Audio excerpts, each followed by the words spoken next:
Bien-aimé de Papa Adonai, que le nom de notre Père céleste soit et demeure pour toujours béni, que la grâce et que la gloire lui reviennent toujours, et que tout en nous marche suivant ses désirs et suivant sa volonté, et ne manque jamais de lui donner gloire. Alléluia.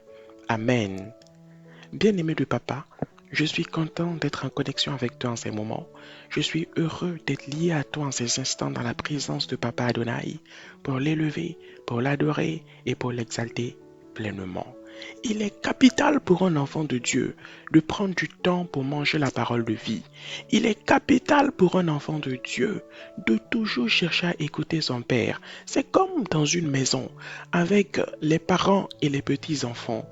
Quand tout le monde se réveille le matin, quand la maisonnée se réveille le matin, les parents vont chercher à voir dans les chambres des enfants si ceux-ci vont bien, s'ils ont passé une bonne nuit, s'il ne leur manque rien pour aller à l'école, s'ils ne sont pas en retard et si tout se passe bien pour eux. De la même manière, Dieu nous chérit au quotidien sur cette terre. Il prend soin de nous, il nous visite, même quand nous dormons la nuit, sa présence passe et repasse, afin que nous ne manquons de rien, afin que sa grâce soit toujours manifeste à nos côtés et que son Esprit Saint demeure pour toujours notre guide. Même dans les difficultés que tu traverses, dans la maladie dans laquelle tu te trouves, dans le célibat que tu affrontes au quotidien, dans les moqueries, dans les rires auxquels tu fais face, chaque jour, Dieu est à tes côtés. Le Père est avec toi parce qu'il est semblable également à un architecte, à un ingénieur qui bâtit, qui conçoit et qui construit. Et avant que le bâtisseur ne bâtisse, il prend le soin de préparer des plans magnifiques, de préparer et de dessiner la manière dont les briques vont s'agencer pour donner naissance à un bâtiment qui va étonner tout le monde. Alors n'aie pas peur, dans la difficulté que tu traverses, garde simplement à l'esprit que Dieu est toujours de ton côté et qu'il œuvre déjà, il travaille déjà pour ton bonheur, pour ta réussite, pour ton succès. Alléluia. Amen. Et quand Papa Adonai travaille, nous devons également l'encourager. Quand Papa Adonai, et quand tu es conscient que justement Papa Adonai œuvre pour toi, tu dois tout faire pour le motiver à continuer dans cette direction et pour le motiver à continuer dans ce sens. Nous sommes des hommes et nous devons faire ce que nous pouvons tout en sachant que Papa Adonai fera toujours au-delà de nos limites et de nos faiblesses dans sa grâce. C'est pourquoi, bien-aimés du Père, nous allons ensemble dans la parole de Papa lire au psaume 138 et au verset 6 pour recevoir la nourriture spirituelle, le lait spirituel que le Saint-Esprit a prévu pour toi et prévu également pour moi. Psaume 136, Psaume 138, verset 6. Bien-aimé du Père, si tu es prêt, si tu es prête, nous lisons ensemble. Psaume 138, verset 6. L'Éternel est élevé. C'est le roi David qui parle ici et qui nous dit: L'Éternel est élevé, il voit les humbles et il reconnaît de loin les orgueilleux. L'Éternel est élevé, il voit les humbles et il reconnaît de loin les orgueilleux. Ce passage a l'air court, mon frère, ma sœur, mais c'est souvent dans les petits passages que le Seigneur nous révèle beaucoup de choses, autant que c'est souvent dans les tout petits comprimés que se trouvent les puissances d'action énormes contre la maladie. Mon frère, ma sœur, il ne faut donc pas se fier à la taille, mais se fier à ce que le Saint-Esprit a à nous apprendre ici. Et qu'est-ce que l'Esprit de Dieu veut t'apprendre et m'apprendre ici? Qu'est-ce que l'Esprit de notre Père céleste qui t'a créé, qui m'a créé, veut nous révéler ici? Le thème, c'est tout simplement la foi et l'humilité. Mon frère, ma sœur, la foi et l'humilité. Pourquoi est-ce que papa te parle ici de l'humilité? Pourquoi est-ce que papa attire ici ton attention sur l'orgueil? Le roi David nous dit que Dieu est élevé. L'Éternel est élevé. Il voit les humbles et il reconnaît de loin les orgueilleux. Mon frère, ma sœur, écoute-moi bien. Non, ne te presse pas, ne cours pas, ne t'agite pas. Prends le temps, mange cette parole.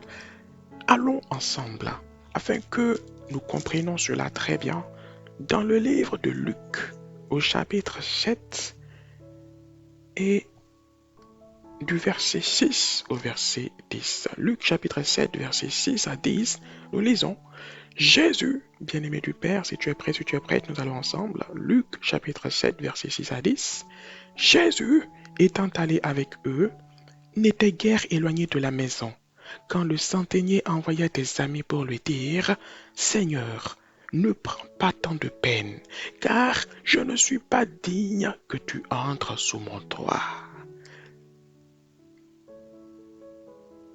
C'est aussi pour cela que je ne me suis pas cru digne d'aller en personne vers toi.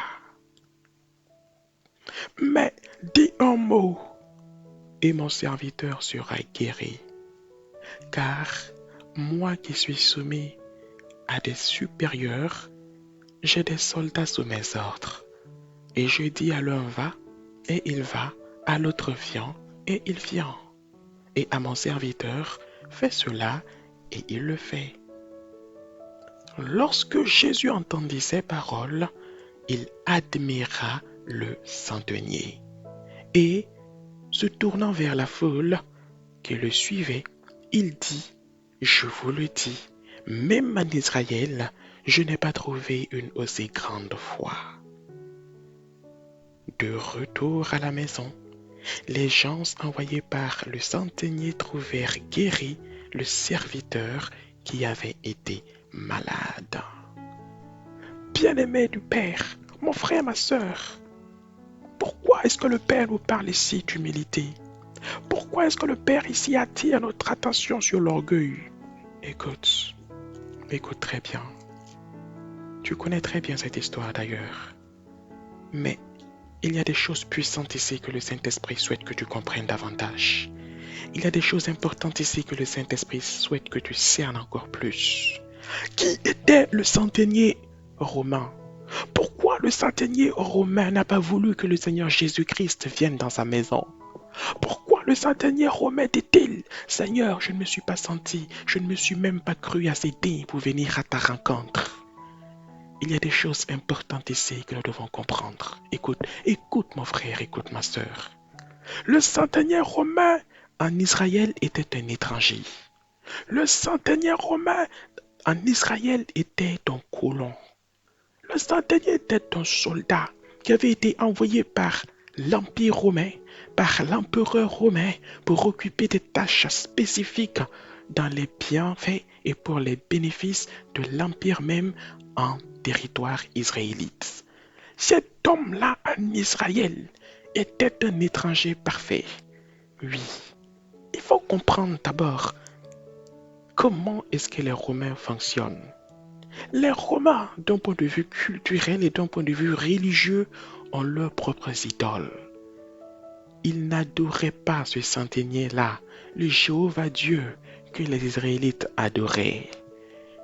Ils n'attendaient pas le Messie tel que annoncé dans les livres hébraïques. Non. Cet homme en Israël adorait ses idoles romaines. Cet homme en Israël, dans sa maison, comme dans la maison de tous centenier romain qui se respecte, comme dans la maison de tout responsable romain qui se respecte, avait des statues à l'image de ses idoles. Dès l'entrée de la maison, dans la cour principale, il avait la statue là de son idole préférée, de son idole favori. Depuis des siècles, depuis des générations, ses pères et ses arrière-grands-parents ont conservé une foi, une croyance puissante à l'égard de ces idoles-là. Idoles dont je me garderai, bien-aimé du Père, de citer les noms ici.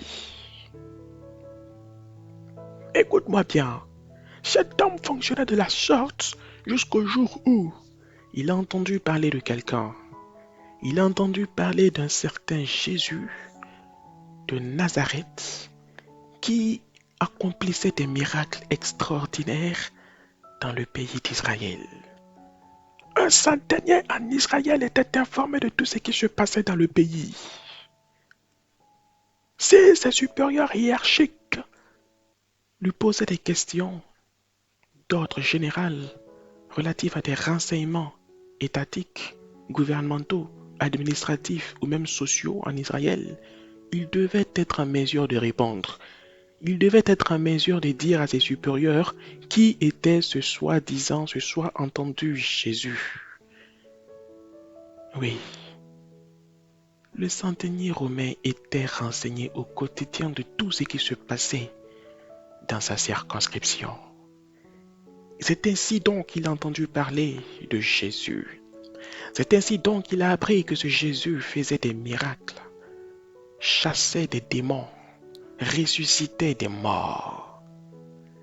Et petit à petit, dans le cœur de ce centenier romain, il y a quelque chose qui a commencé à bouillonner. Il y a quelque chose qui a commencé à se remuer.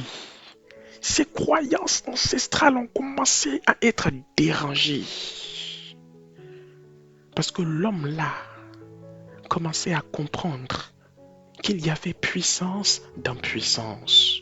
Parce que l'homme là, quand il regardait maintenant ses statues dans sa maison, grandeur nature, à l'image de ses idoles, commençait à se poser des questionnements de doute. Et la situation n'allait pas aller en s'arrangeant pour ses idoles. Jusqu'au jour où, dans la maison de ce centenier, la maladie a frappé. La maladie a touché, la maladie a sonné son serviteur favori, son serviteur bien-aimé, son serviteur chéri, celui-là qu'il aimait profondément, a été frappé de plein fouet par la maladie, au point où sa vie était en jeu, au point où sa vie était menacée. Écoute-moi mon frère, écoute-moi ma sœur. Il y a des moments comme ça dans ta vie chrétienne qu'il arrive que tu traverses. Il y a des situations comme ça dans ta vie chrétienne qu'il arrive que tu traverses. Mais toi, à la différence du centenier romain, ne doute pas de ton Dieu. Ne doute pas de Jésus. Dans la maladie, dans l'épreuve, dans la difficulté, aie confiance, aie foi en ton Dieu. Et tu verras pourquoi dans les instants qui vont suivre. Écoute-moi bien mon frère, ma sœur, cela est très important. Lorsque le centenier a appris que son serviteur était malade, il s'est mis à faire confiance d'abord aux docteurs et aux médecins. Un centenier est à l'abri du besoin, mon frère, ma sœur. Ce n'est pas l'argent qui lui manquait. Les meilleurs médecins de la ville ont tenté par tous leurs remèdes de soigner ce serviteur. Mais leur science s'est retrouvée bloquée face à la maladie, qui ne cessait de progresser, de grandir et de gagner du terrain. Quand les médecins ont échoué, le centenier s'est tourné vers ses statues. Écoute-moi, c'est quelque chose ici de puissant que le Saint-Esprit veut que tu comprennes. Le centenier s'est tourné vers ses statues, ses idoles.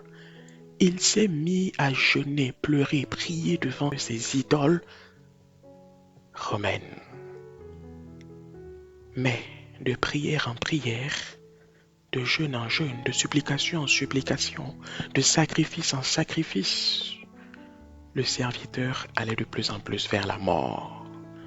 Il n'y a rien qui le ramenait dans les chemins de la vie.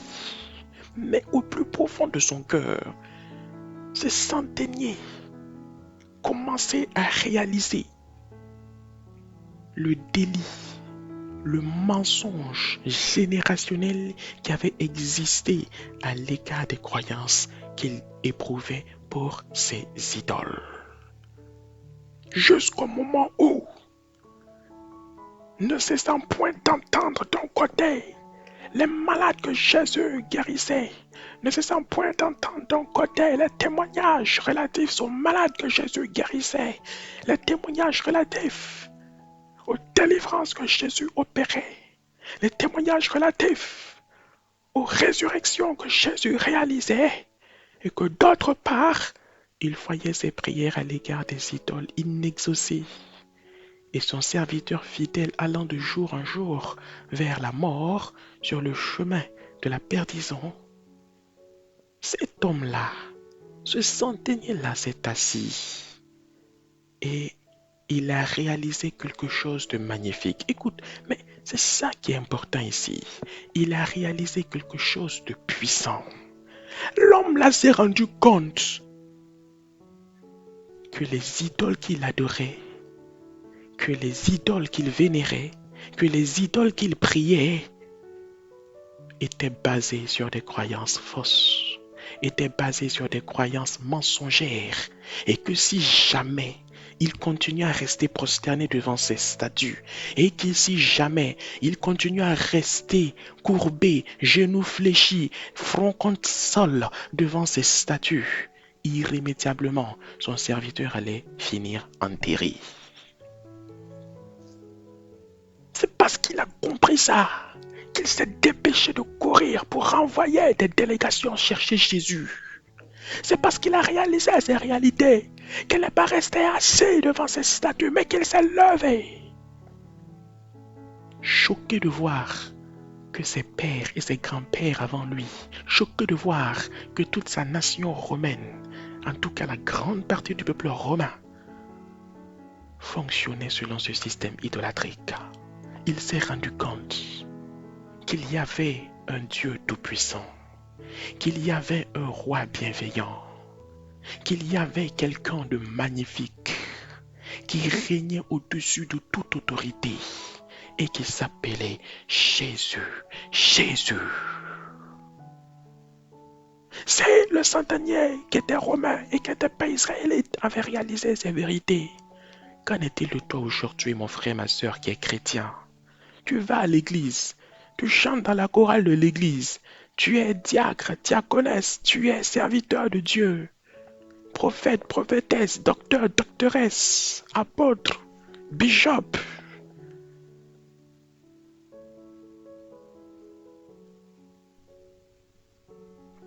Quelle est la croyance? Quelle est la puissance de la croyance que tu manifestes dans l'égard de Jésus-Christ? As-tu besoin de voir avant de croire? Ou acceptes de croire sans simplement avoir vu? C'est pourquoi le Seigneur Jésus-Christ va dire à Thomas, dans le livre de Jean, chapitre 20, verset 29, « Heureux ceux qui n'ont pas vu et qui ont cru. » Le centenier romain n'avait pas vu, mais à l'instant même, il avait compris, il avait cru. Et à l'instant même, malgré sa grandeur, malgré son importance, malgré sa puissance et ses titres, l'homme-là s'est humilié, l'homme-là s'est fait petit, l'homme-là s'est accroché à l'humilité afin de solliciter à ce grand Jésus dont il avait entendu parler et maintenant qui il avait cru, sans même avoir vu, sans même savoir touché, de venir chez lui avec grâce pour sauver son serviteur qui était mourant.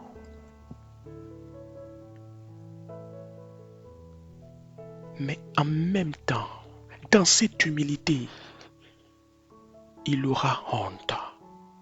Honte de toutes les statues de ces idoles qui remplissaient sa maison et qui ne servaient à rien. Honte de tous ces éléments qu'il y avait dans sa vie et qui ne le permettaient d'avancer en rien. Il avait tellement honte que sa maison soit remplie de telles choses. Il avait tellement honte que depuis des années, il avait vécu dans ce mensonge et que ses parents bien avant lui avaient vécu dans ce mensonge. Tellement honte qu'il avait envie de saisir un marteau, qu'il avait envie de saisir une scie et de tailler rapidement toutes ces statues qui remplissaient sa maison avant l'arrivée de Jésus. Mais ne pouvant le faire, il a demandé encore à ses serviteurs, à sa délégation, à une nouvelle délégation, d'aller rapidement dire à Jésus, s'il te plaît, je sais que tu n'es pas loin de chez moi, mais ne viens pas chez moi parce que je ne suis pas digne que tu entres chez moi. Je ne suis pas digne que ta puissance et que ta gloire entrent dans cette maison où les statues idolâtriques dont je viens de réaliser aujourd'hui l'inutilité totale remplissent ce lieu. Je ne suis pas digne que tu voies ça. J'ai honte d'avoir perdu tant d'années accroché à des choses qui m'enfonçaient, d'avoir perdu tant d'années accroché à des croyances qui me nuisaient, d'avoir perdu tant d'années accroché à des fausses puissances qui sont incapables de sauver mon serviteur aujourd'hui mourant.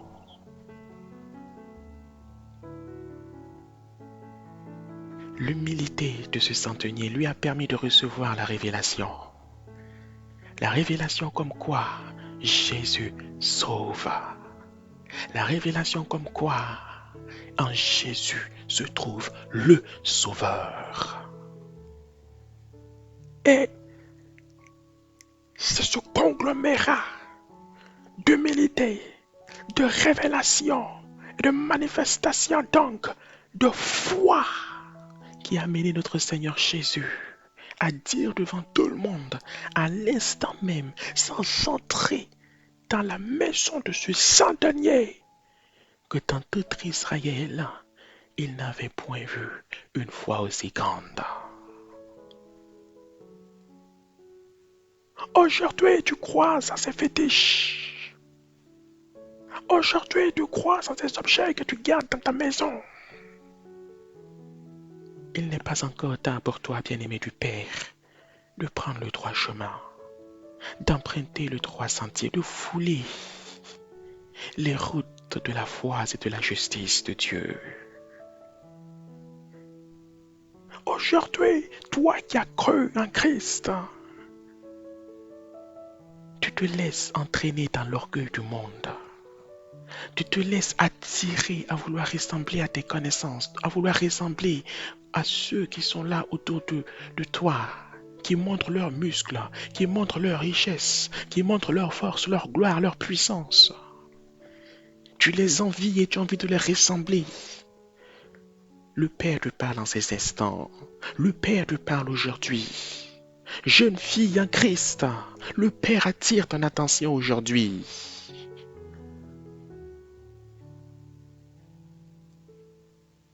À Dieu seul revient la gloire. Et à lui revient le choix de te partager, de te donner, de t'offrir cette gloire. Alors reste et demeure dans l'humilité.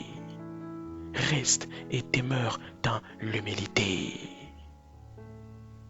C'est pourquoi, bien-aimé du Père, dans le livre de Proverbes, au chapitre 29 et au verset 23, la parole nous dit que l'orgueil d'un homme l'abaisse, mais celui qui est humble d'esprit obtient la gloire. Et le Père nous parle encore plus loin, dans le livre de Jacques au chapitre 4 au verset 6. La parole nous dit, il accorde au contraire une grâce plus excellente, c'est pourquoi l'Écriture dit, Dieu résiste aux orgueilleux, mais il fait grâce aux humbles. Aujourd'hui encore, bien-aimé du Père, il n'est pas tard de te ressaisir et de revenir dans le droit chemin. Aujourd'hui encore, fils, fille de Dieu, il n'est pas tard de lâcher l'orgueil, de lâcher cette chose qui t'entraîne loin de ton Père céleste et de revenir dans ses bras qu'il ouvre pour toi. Simplement en ces moments, s'il te plaît, ferme tes yeux là où tu te trouves. Ferme simplement tes yeux. Ou si tu es en train de conduire une voiture ou que tu es en train de mener une activité qui ne te le permet pas, simplement dans ton cœur, oui, dans vos cœurs, répétez selon la grâce du Père avec moi. Père Tout-Puissant, Jéhovah Dieu, j'ai péché contre toi. Je me suis laissé entraîner loin de l'humilité. J'ai glissé dans l'orgueil. Je me répands en ces instants, en te demandant de tout cœur et de toute âme pardon pour le mal que j'ai commis. Je veux revenir et je vais revenir dans ce droit chemin qui est le tien. Père, Père, s'il te plaît, reçois-moi, pardonne-moi dans le nom de Jésus et que ma vie te donne éternellement gloire. Père, je te remercie pour ce que tu as fait, pour le pardon que tu m'as donné, pour le pardon que tu m'as accordé. Je te remercie de tout cœur et de toute âme, car c'est à toi que j'appartiens. Aujourd'hui, c'est éternellement au nom de Jésus-Christ. Amen. Et pour toi, mon ami, qui a entendu cette parole que Dieu t'a adressée en ce jour, et pour toi, mon ami, qui est toujours accroché à ses fétiches, qui est toujours accroché à ses gris-gris, le centenier romain, s'il était là aujourd'hui, allait témoigner pour te dire, mon ami, quitte cet endroit, sors de ce lieu avant qu'il ne soit trop tard. Lui, le centenier romain, était grand, était puissant, mais il a réalisé combien d'années il avait perdu, mais qu'il n'était pas trop tard pour lui de se rattraper, qu'il n'était pas trop tard pour lui de revenir dans le droit chemin, dans le chemin de la lumière de la vie, et non dans le chemin, et non pas rester et demeurer dans le chemin de la mort. Oui, mort qui guettait son serviteur, qui a été sauvé par le Seigneur Jésus.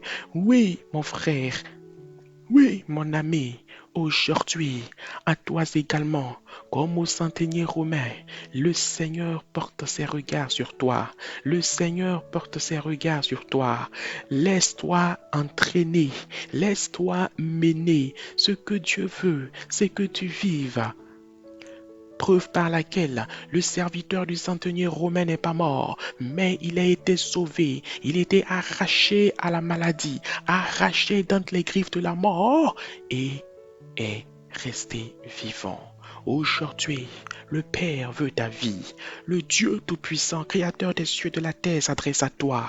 Il veut ta vie. Il veut ton salut. Il veut te sauver. Il veut que tu aies et reçoives son salut. Il veut que tu sois et demeures heureux, affranchi de tout ce qui peut te nuire. C'est pourquoi je t'encourage à répondre oui à son appel. C'est pourquoi je te motive à accepter la vie, la lumière qu'il veut mettre en toi, afin que ta vie soit changée et resplendisse pour toujours à ses côtés. Si tu acceptes son appel en ces instants, l'appel à la vie, l'appel à la joie, l'appel au salut, alors simplement, là où tu te trouves en ces instants, si tu peux fermer tes yeux, ferme-les. Si tu ne peux pas, alors garde-les ouverts. Mais répète après moi dans ton cœur, Seigneur Jésus, j'ai entendu parler de toi et aujourd'hui, je t'accepte comme le Seigneur et le Sauveur de ma vie. Viens et règne en moi, conduis-moi, dirige-moi, sois le propriétaire de ma vie et que tout en moi te donne gloire aujourd'hui et pour toujours. Merci Seigneur Jésus pour cette grâce. Reçois éternellement la gloire. Alléluia. Amen. Sois le bienvenu dans la maison de Papa Adonai. Sois le bienvenu dans la présence de ton Père céleste. Car aujourd'hui, au travers de cette acceptation, tu es devenu enfant de Dieu. Tu es devenu co-héritier avec le Christ. Tu es devenu le fils de l'être le plus magnifique de l'univers tout entier et même au-delà.